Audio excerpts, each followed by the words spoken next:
A local woman could have died after a venomous ant stung her. So scary. It's an invasive species in Georgia, posing a growing risk to people. Some of the ants on this list can kill a full-grown human in seconds. Others have brought down entire structures.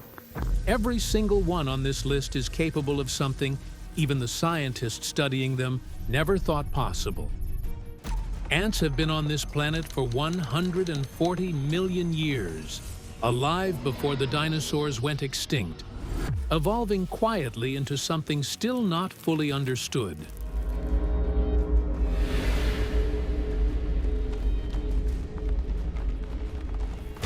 Researchers have used them to build better robots, develop new painkillers, and design smarter military technology. These are the 10 deadliest ants on Earth, and what they can do will completely change the way you look at the ground beneath your feet.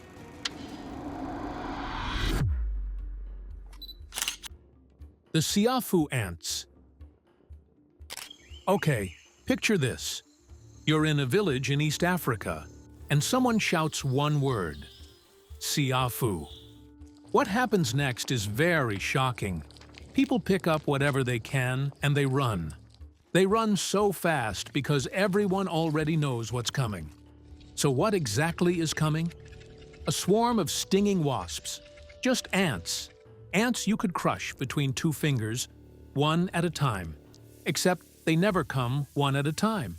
A single seafu colony, also called the African driver or safari ant, can hold over 20 million individuals. 20 million bodies, moving as one unit, fanning out across the forest floor in a column up to 50 meters wide. For comparison, that's wider than an Olympic swimming pool is long. Except, instead of water, it's a living carpet that eats everything in its path. And you won't believe this. Every single one of those 20 million ants is completely blind. And yet from above, the column moves very smoothly, flanking stragglers, sealing escape routes, regrouping around obstacles. Scientists have spent decades trying to fully reverse engineer how a brainless, eyeless mass produces something that looks like strategy. They still don't have the full answer. You'd think blindness would slow them down. It doesn't. Anything that can't escape gets overwhelmed. Lizards, nesting birds, rats, and yes, in rare cases, people. Wait, how can ants kill a human? A single bite isn't deadly. But when hundreds of thousands or even millions of ants climb over a helpless person at the same time, every one of them bites. They swarm into clothing. They crawl into ears, into noses, into mouths, into any opening they can find. The pain becomes overwhelming.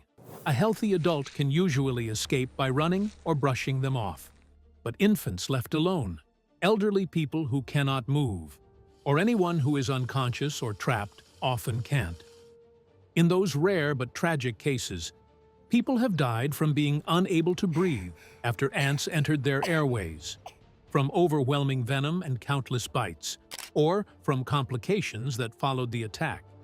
That's why, in parts of East Africa, when someone shouts, "Seafu," nobody waits to see the ants. They run immediately. Here's where it gets stranger, though. The same mandibles that can strip a carcass are also used to heal people. In several East African communities, soldier seafu have been used as emergency sutures for generations. You press the ant against the wound, its jaws clamp down and lock across the cut, and then someone twists the body off, leaving just the head and the bite-locked mandibles behind, holding the skin together like a tiny biological staple. The ant dies. The wound stays closed. It's one of the oldest documented examples of a community using a live animal as a surgical tool. And it works because the trap mechanism in those jaws is that strong. Driver ant. Driver ants, also called Dorylus, live across Central and East Africa. A single colony can contain up to 20 million ants, and when they decide to raid, they don't spread out randomly. They move like a living army. Scouts race ahead searching for prey. The moment one of them detects movement, body heat, or even the carbon dioxide in an animal's breath, chemical signals race through the colony. Within seconds, workers pour toward the target. Soldiers surround it. Then the swarm closes in. That's what makes them so terrifying. Not one bite, millions. And here's something even more unbelievable. Driver ants don't have stingers. They don't need them. Their soldier ants carry enormous, scissor-shaped jaws, powerful enough to slice through skin, fur, and even light fabric. One bite hurts. Thousands of bites become overwhelming. Wait, what if you try pulling one off? That may be the worst part. Their jaws clamp shut with such incredible force that sometimes the ant's body tears away before its jaws let go. The body falls. The head stays attached, still biting. That crushing grip is so strong that people in parts of Africa have used these ants as emergency stitches for generations. The ant bites across an open wound. Its jaws lock shut. Then the body is twisted off, leaving the head holding the skin together until proper treatment can be found. But the danger doesn't end above ground. Driver ants can disappear beneath the forest floor, racing through underground tunnels before suddenly erupting somewhere else entirely. An animal may think it has escaped, only for thousands of ants to burst out of the ground directly in front of it. Scientists have documented snakes reduced to skeletons after driver ant raids. Lizards disappear in moments. Ground-nesting birds rarely stand a chance. In villages across their range, people treat an approaching driver ant column the way others would treat a wildfire. Food is lifted off the ground. Doors and windows are sealed. Some families even build small fire barriers because the intense heat can force the ants to change direction. Yet here's the part almost nobody expects. After the swarm leaves, the forest is healthier. Rotting carcasses are gone. Disease-carrying pests are gone. The soil has been turned over by millions of tiny feet. The same swarm that looked like pure destruction has quietly cleaned and renewed everything it passed through. Driver ants don't just hunt the forest. For a few terrifying hours, they completely take it over. Army ant. These army ants are one of the most dangerous and interesting ones out there. They build their nest out of their own bodies. Thousands of them link claw to claw and form the walls, the floors, the entire structure. Up to 700,000 ants living inside, queen included. When the colony needs to move, the whole nest just comes apart and walks away. And that's just the start. Here's how they cross a gap in the forest floor. Most animals go around it. Army ants don't. Scouts reach the edge and stop. Then more climb on top of them. Then more climb on top of those.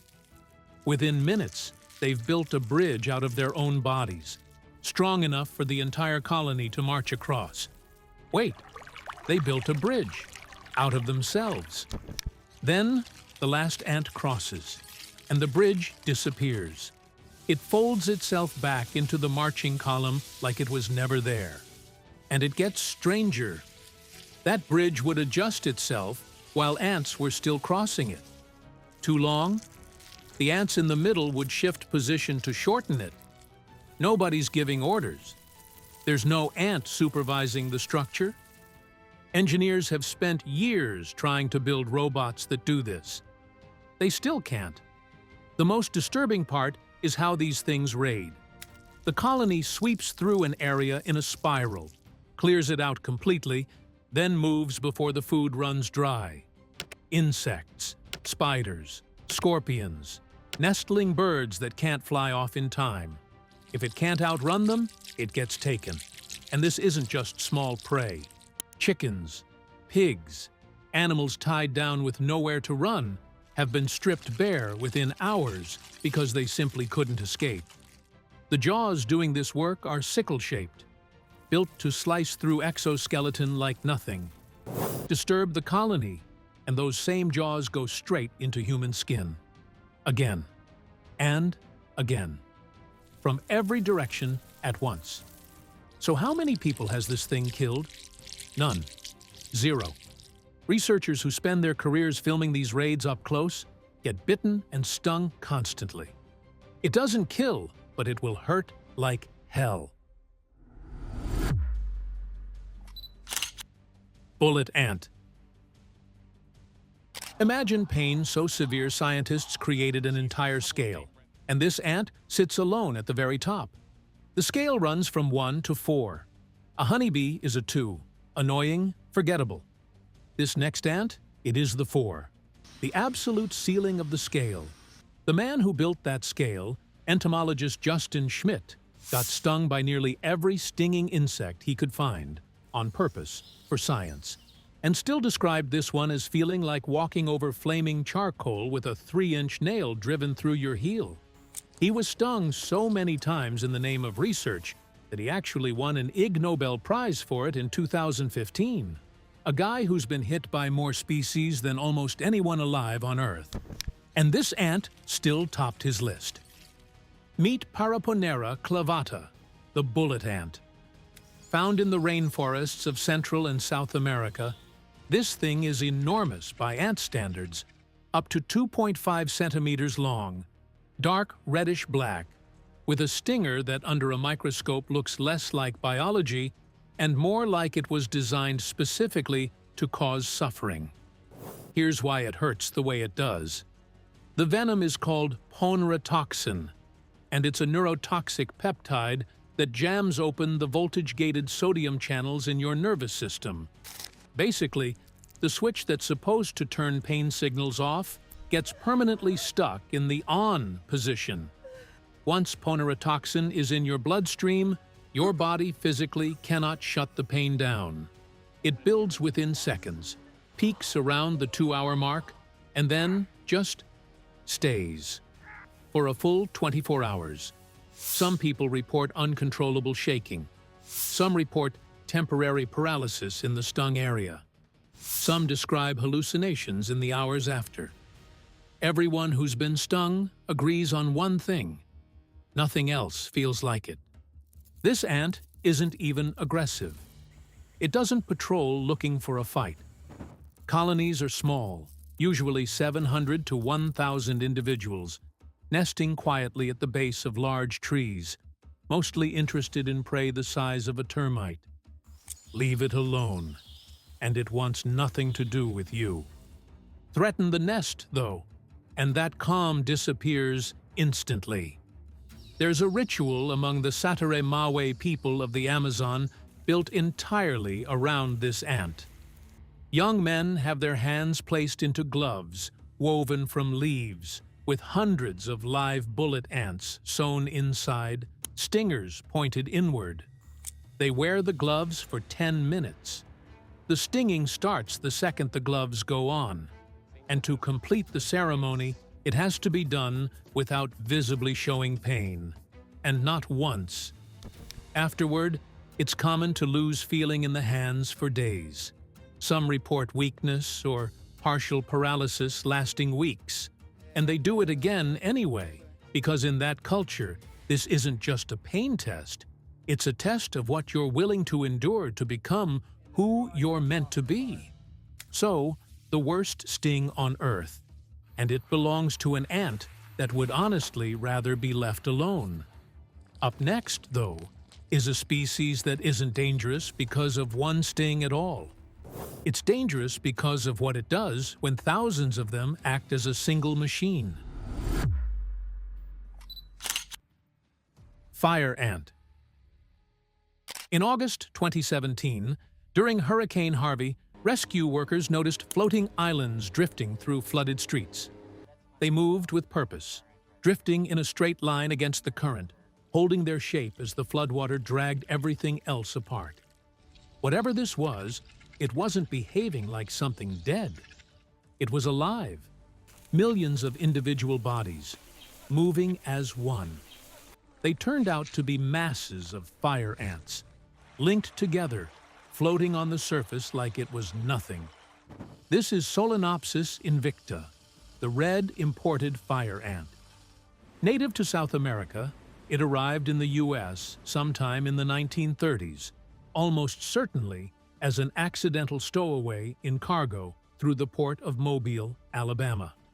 Within decades, it had colonized the entire southern United States, and it's now established in China, Australia, and parts of Europe, one of the most successful invasive species ever recorded.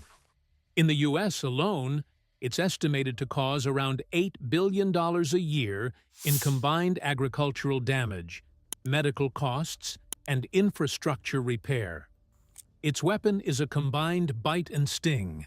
It grips with its jaws first, then pivots its whole body in a circle, and stings repeatedly, injecting an alkaloid venom called solenopsin.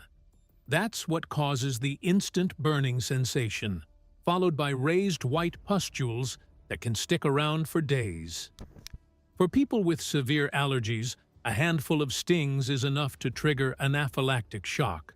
But stinging isn't what makes this ant genuinely remarkable. It's the chemistry running the whole operation. One ant finds food, lays a scent trail home, and 1,000 ants follow it within minutes. One ant detects a threat, releases an alarm pheromone, and that signal reaches every ant in the area within seconds. No delay, no miscommunication. So, when a flood comes faster than they can outrun it, they don't scatter and drown. They link together. Each ant grabs its neighbors with hooked feet and interlocking jaws, and the whole colony forms a living raft, buoyant, flexible, and self-repairing. Poke a hole in the raft, and ants rush the gap and patch it in real time.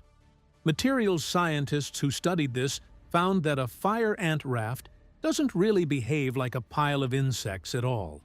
It behaves like a material that changes its physical properties, depending on the stress applied to it. Poke it, it stiffens. Leave it alone, it flows. Argentine ant. This tiny ant has started one of the biggest silent invasions on Earth. Wait, an ant? Yes. Because wherever it arrives, almost everything else slowly disappears. Meet the Argentine ant. At first glance, it looks completely ordinary. Small, brown, easy to ignore. That may be the most dangerous thing about it, because while people walk right past it, it is quietly taking over entire ecosystems. Here's how. Most ant colonies fight each other.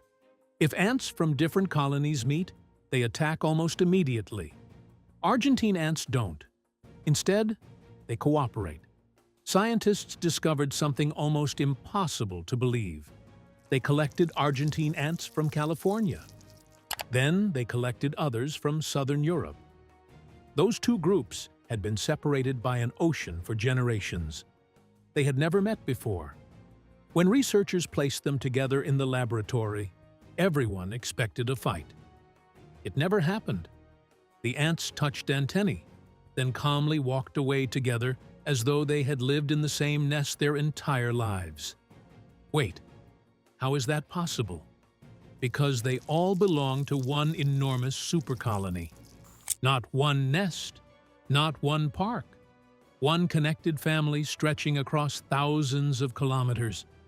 Scientists estimate that this vast network contains hundreds of billions of ants, making it one of the largest cooperative animal societies ever discovered. And that is exactly what makes them so dangerous. They don't waste time fighting each other. They spend all of that energy taking over everything else.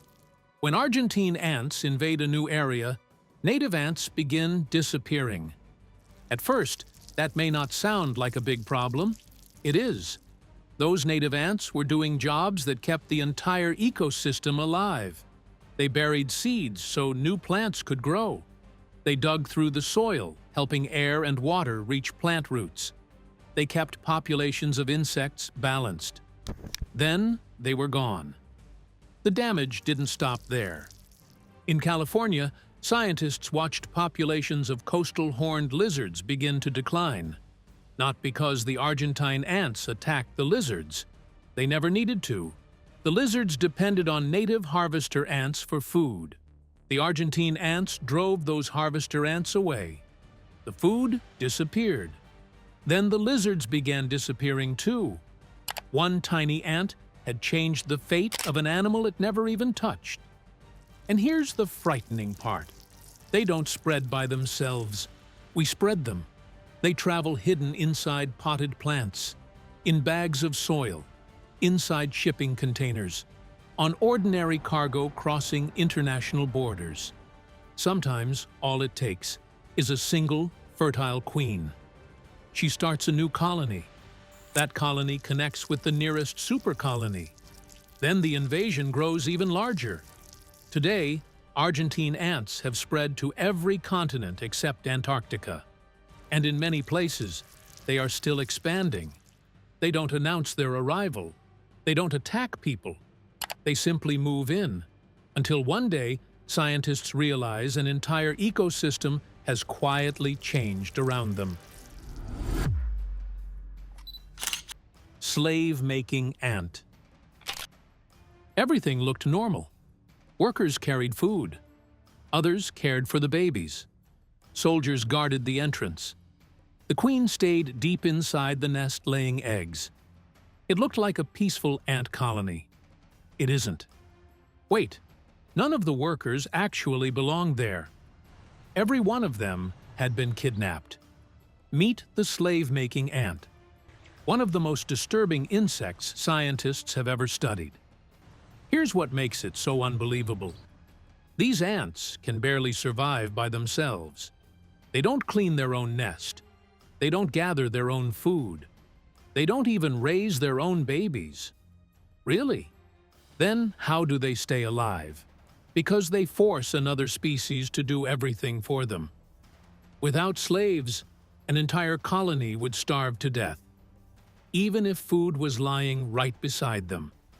Their jaws have become so specialized for fighting that they can barely perform ordinary jobs anymore.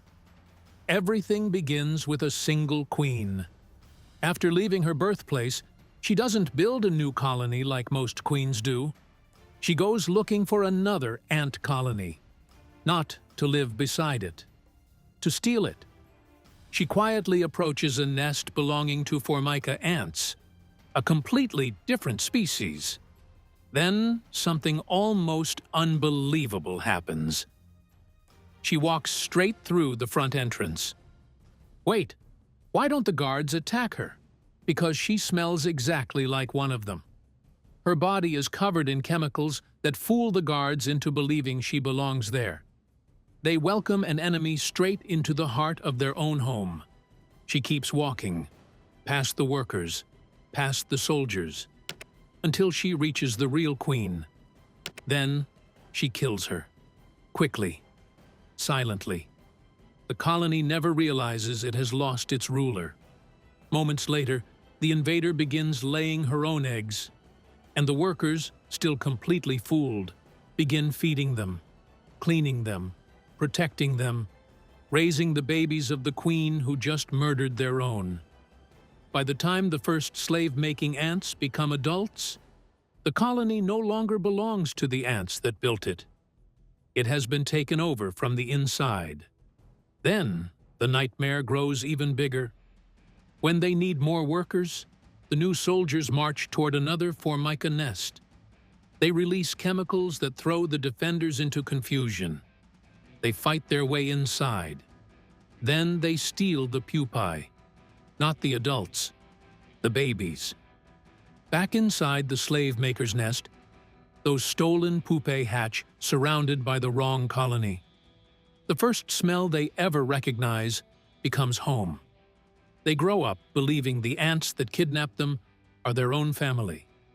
They spend the rest of their lives feeding them, cleaning them, defending them, even helping raise the next generation of slave-making ants that will one day raid another colony and kidnap even more workers from their own species.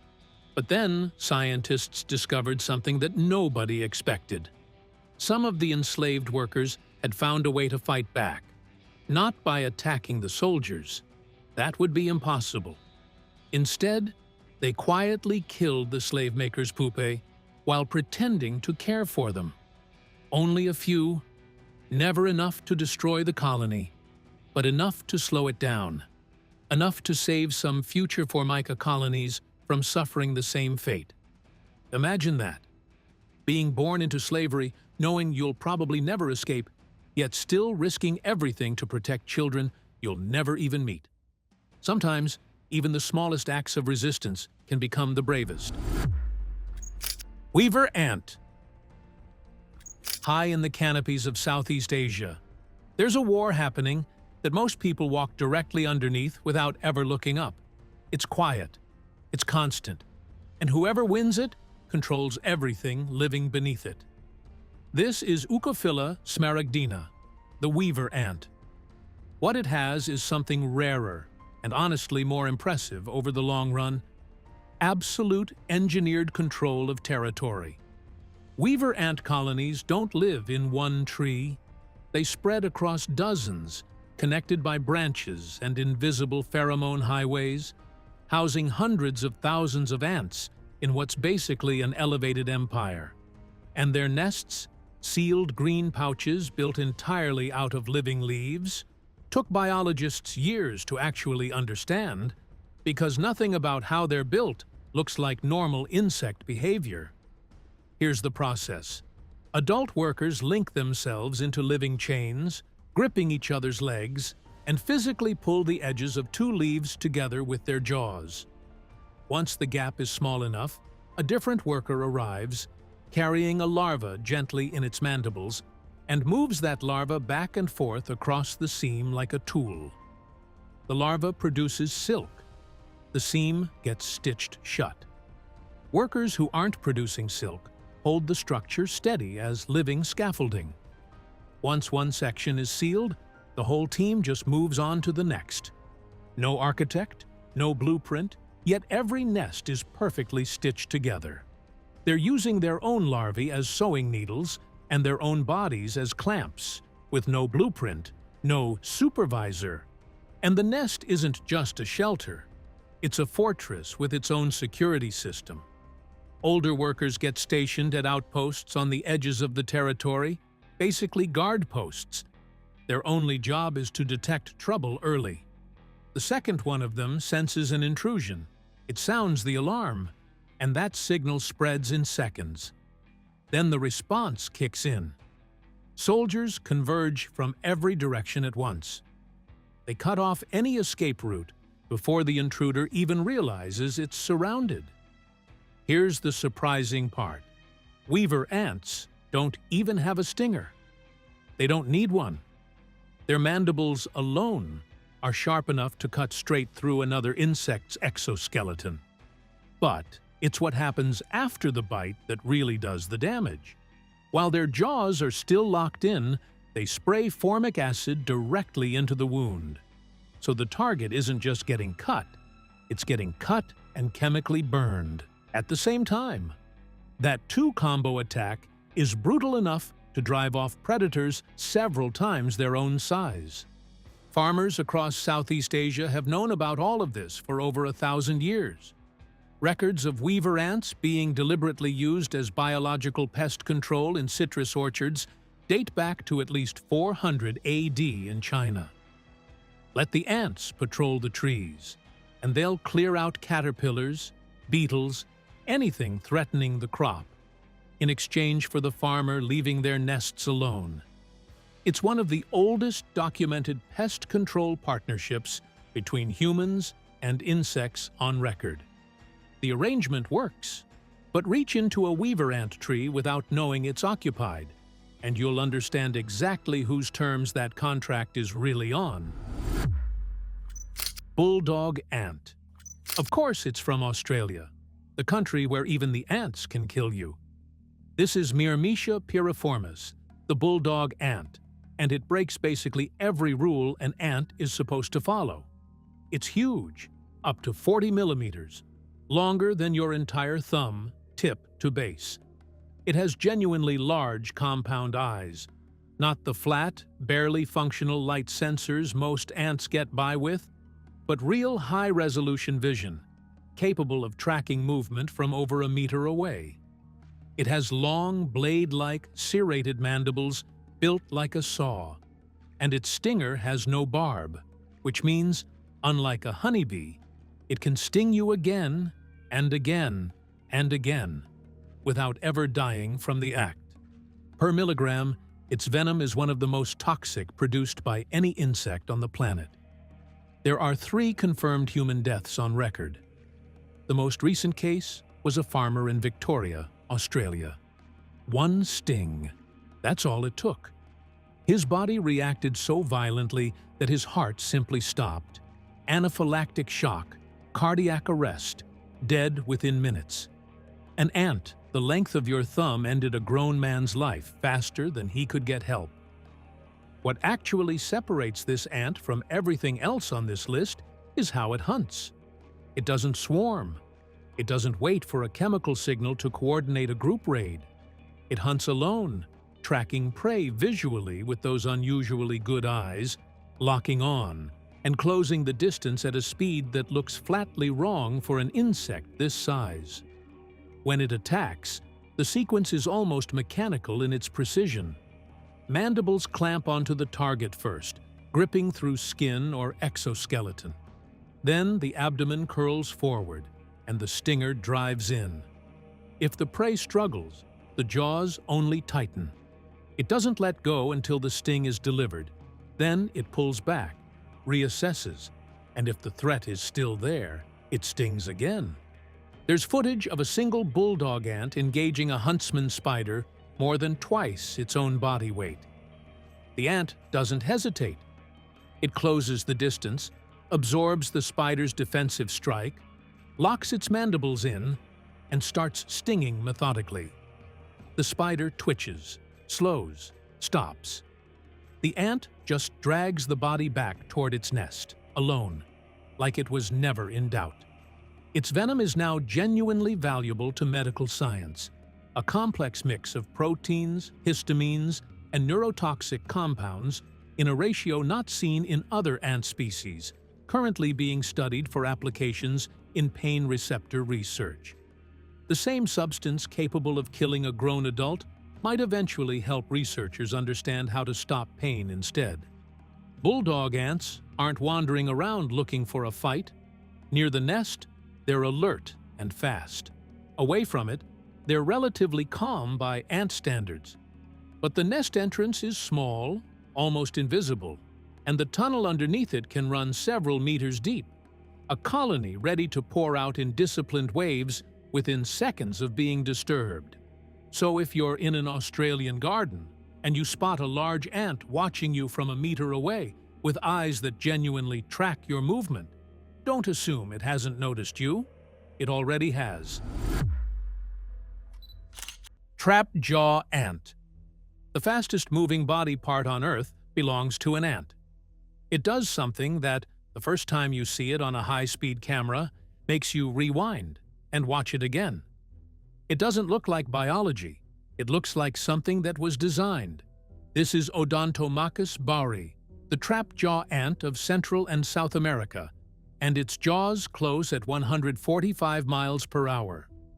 It's the fastest moving body part ever recorded anywhere in the animal kingdom.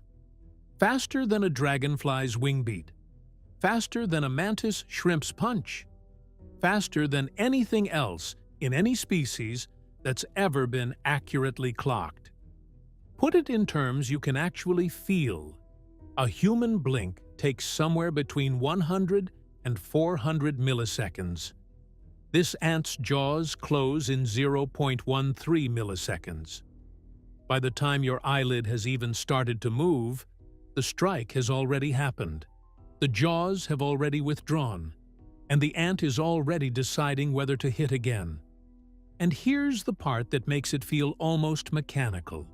It's not muscle-driven at all. No muscle in the animal kingdom contracts fast enough to physically produce that kind of speed. Instead, the trap jaw uses a latch mechanism. Slow, powerful muscles spend several seconds loading elastic energy into a catch structure, essentially winding back a tiny crossbow.